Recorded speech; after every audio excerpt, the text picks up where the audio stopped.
The Federalist, number 30, by Alexander Hamilton. Yes, by Alexander Hamilton. Part 3.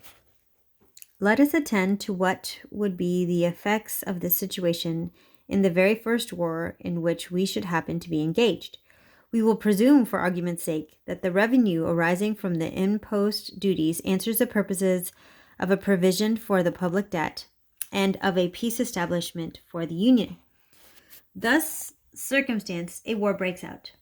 What would be the probable conduct of the government in such an emergency? Taught by experience, the proper dependence could not be placed on the success of requisitions, unable by its own authority to lay hold of fresh resources, and urged by considerations of national danger, would it not be driven to the expedient of diverting the funds already appropriated from their proper objects to the defense of the state? It is not easy to see how a step of this kind could be avoided, and if it should be taken, it is evident that it would prove the destruction of public credit at the very moment that it is becoming essential to the public safety. To imagine that at such a crisis credit might be dispensed with would be the extreme of infatuation.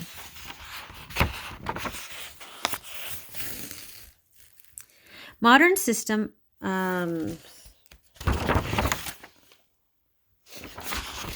the modern system of war, nations the most wealthy are obligated to have recourse to large loans. A country so little opulent as ours must feel this necessity in a much stronger degree. But who would lend to a government that prefaced its overtures for borrowing by an act which demonstrated that no reliance could be placed on the steadiness of its measures for paying? The loans it would be made to procure would be as limited in their extent as burdensome in their conditions.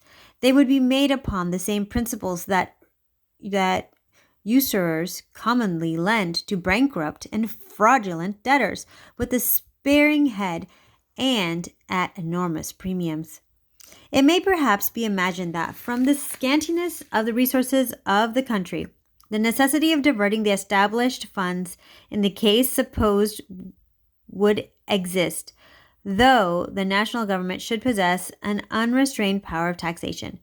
But two considerations will serve to quiet all apprehension on this head.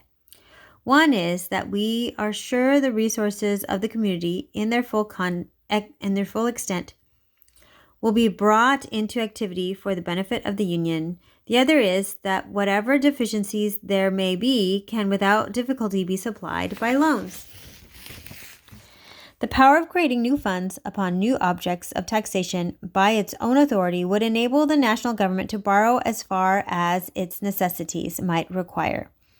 Foreigners, as well as citizens of America, could then reasonably repose confidence in its engagements, but to depend upon a government that must itself depend upon 13 other governments for the means of fulfilling its contracts, when once its situation is clearly understood, would require a degree of credulity not often to be met with in the pecuniary transactions of mankind, and little reconcilable with the usual sharp-sightedness of avarice.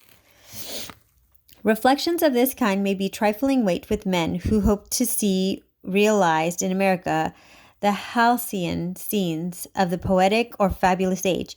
But to those who believe we are likely to experience a common portion of the vicissitudes and calamities which have fallen to the lot of other nations, they must appear entitled to serious attention. Such men must behold the actual situation of their country with painful solicitude and predicate that evils which ambition or revenge might with too much facility inflict upon it.